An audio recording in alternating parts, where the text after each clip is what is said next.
Topgolf is the best thing that happened to golf since Tiger Woods, declared Callaway's CEO in 2020, capturing the immense excitement surrounding a company that had seemingly reinvented golf for a new generation. This enthusiasm culminated in Callaway's acquisition of Topgolf for $2 billion, finalized in March 2021. Yet just 4 years later, by September 2024, Callaway announced plans to separate from Topgolf, effectively admitting the acquisition hadn't yielded anticipated results. This dramatic reversal raises the central question: how did Topgolf go from being hailed as the future of golf to becoming a financial burden Callaway was desperate to shed? The story begins in 2000 in London, where brothers Steve and Dave Jolliffe found themselves at a particularly uninspiring driving range. Both avid golfers, they identified a fundamental problem with traditional ranges. They were boring, lacked engagement, offered no competition, and were primarily solitary activities. The experience was mundane: hit a ball, watch it land somewhere in the distance, with no clear feedback or fun involved. For most casual visitors, the traditional driving range was a chore rather than a pleasure. Recognizing this gap in the market, the brothers conceived an innovative solution, embedding microchips within golf balls to track each shot's accuracy and distance. This technological foundation enabled them to introduce colored targets in the outfield and create a scoring system, effectively gamifying golf practice. When a player hit their ball toward one of these targets, the system would register the shot's accuracy and award points accordingly. The closer to the center of the target, the higher the score. Their vision was transformative: reimagine golf practice from a mundane chore into an engaging social activity, making the sport more accessible and enjoyable for everyone, not just serious golfers. It was about creating an experience where people could laugh, compete, and enjoy themselves, even if they'd never swung a golf club before. The first Topgolf location opened in Watford, UK in 2001, modest compared to the sprawling entertainment complexes that would later define the brand. The facility featured simple bays with ball tracking technology and basic targets. It was innovative but unpolished compared to later iterations. Initially, the concept struggled to gain traction. Many visitors didn't grasp how Topgolf differed from conventional driving ranges, and traditional golfers were slow to embrace this entertainment-centric approach, often dismissing it as not real golf. Marketing was challenging. How do you explain a concept that people had never seen before? The company struggled to convey that they weren't just another driving range, but something entirely new. This lukewarm reception led to financial difficulties, with the company reportedly nearing bankruptcy multiple times during these early years. The brothers found themselves struggling to keep their innovative concept afloat. A significant turning point arrived in 2002 with the endorsement and investment of renowned golfer Sam Torrance, that year's Ryder Cup captain. Torrance recognized Topgolf's potential to bridge the gap between serious golf practice and casual entertainment.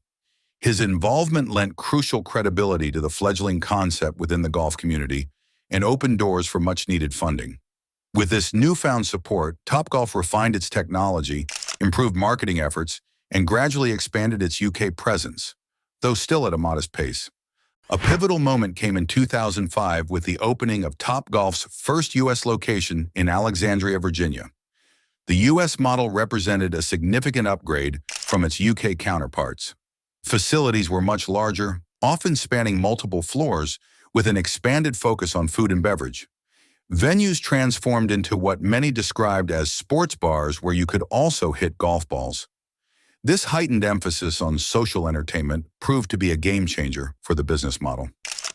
The American locations featured more luxurious amenities, full-service restaurants, multiple bars, and private event spaces. The technology was upgraded too, with more sophisticated ball tracking systems and elaborate target designs. From the moment customers walked in, they were greeted with an atmosphere that felt more like an upscale entertainment venue than anything associated with traditional golf. Topgolf experienced spectacular success in America, with revenue per bay reportedly doubling UK figures. Furthermore, the demographics shifted dramatically. U.S. locations attracted a far greater proportion of non-golfers, with nearly 70% of visitors identifying as non-golfers. Bachelor parties, corporate outings, date nights, and family gatherings became common sights. This contrasted sharply with trends in traditional golf, where participation, particularly among younger demographics, was declining due to perceived high costs, time commitment, and exclusivity. Topgolf offered unique appeal by prioritizing entertainment over strict adherence to golf rules, creating bright, vibrant venues reminiscent of casinos rather than subdued golf courses. The inclusion of music, full bars, and servers delivering directly to bays enhanced the social experience. Importantly, the scoring system allowed beginners to compete alongside more experienced players, creating a level playing field where golf skill wasn't the only factor in enjoying oneself. The overall experience was highly shareable, leading to proliferation on social media platforms like Instagram, further fueling its popularity through organic word-of-mouth marketing. Topgolf strategically positioned itself not merely as a golf company, but as an entertainment business using golf as its primary medium, a distinction crucial to its broad appeal. It was selling fun, not golf instruction. This approach allowed it to target a much wider audience than traditional golf businesses, drawing in people who had never considered setting foot on a golf course. Its real estate strategy mirrored that of McDonald's. Topgolf rarely owned the land on which venues were built, instead relying on intricate lease agreements. This approach kept significant debt off balance sheets, facilitating rapid expansion with less upfront capital. By controlling their real estate costs, they could focus investments on creating spectacular venues without the burden of massive property investments. These rental agreements often included tax advantages. Local governments, viewing Topgolf venues as economic drivers through job creation and increased tourism, frequently offered tax breaks and subsidies. A typical Topgolf location employed hundreds of people and attracted thousands of visitors weekly, making them attractive development prospects for many municipalities. However, this rapid growth faced challenges as communities sometimes resisted development due to concerns about noise, bright lights, and increased traffic, occasionally leading to legal challenges from homeowners. The massive structures, with their distinctive netting rising hundreds of feet in the air, were visible from great distances, and the bright lights needed for nighttime play could illuminate entire neighborhoods, leading to community pushback in some locations. The acquisition of Topgolf by Callaway was finalized in March 2021, though announced in October 2020 amid pandemic uncertainty. Callaway's rationale behind the $2 billion investment was multifaceted. The company viewed Topgolf as a powerful marketing engine with enormous reach, boasting 90 million consumer touchpoints annually. Callaway envisioned Topgolf as a customer conversion funnel, a way to introduce casual visitors to golf and ultimately convert them into loyal Callaway equipment buyers. The underlying strategy was to capitalize on the synergy between Topgolf's entertainment appeal and Callaway's established leadership in golf equipment, believing Topgolf was the Tiger Woods for attracting a new wave of players. Initial market reaction was largely positive, with many seeing strategic vision and potential for the combined entity to dominate the entire golf spectrum. However, the anticipated synergy failed to materialize as expected. The customer conversion funnel didn't function as planned. Topgolf visitors weren't converting into traditional golfers and subsequently purchasing Callaway equipment at predicted rates. For most Topgolf customers, the appeal was precisely that it wasn't traditional golf. They enjoyed the social entertainment aspect without developing any desire to play actual rounds of golf or invest in expensive equipment. The core entertainment value proposition of Topgolf, while successful in its own right, didn't naturally translate into significant boosts in equipment sales. By 2024, Topgolf's performance raised serious concerns. Economic headwinds impacted the luxury entertainment sector, leading to an 8% drop in same-venue sales in Q4 2023. This indicated even established venues were losing customers despite the continued opening of new locations. With inflation affecting discretionary spending, fewer people were willing to spend $100 plus on a few hours of entertainment. Furthermore, Topgolf faced increased competition from emerging concepts like 5-iron golf and Drive Shack, which offered similar experiences, sometimes at lower price points or with unique twists on the formula. In stark contrast, Callaway's traditional golf equipment sales remained strong, reporting 12.7% growth in Q4 2024. Dedicated golfers continued to invest in quality equipment regardless of economic conditions, highlighting the resilience of Callaway's core business. This divergence highlighted fundamental differences between the two businesses. Consequently, Callaway wrote down a staggering $1.45 billion of Topgolf's value, nearly 75% of the original purchase price. By September 2024, Callaway announced plans to separate Topgolf into an independent entity. Under the terms, Callaway would retain Topgolf's existing debt, while Topgolf would emerge debt-free, albeit with reduced plans for new venue development in 2025. This move signaled Callaway's strong desire to distance itself from what had become a financial albatross around its neck. The trajectory of Topgolf under Callaway offers several key lessons for businesses and investors. First, it highlights the fundamental mismatch between entertainment venues and equipment manufacturers. These businesses often operate in different market segments, cater to distinct customer motivations, and possess different financial profiles, making natural convergence challenging. Simply put, entertaining casual visitors doesn't automatically create dedicated equipment buyers.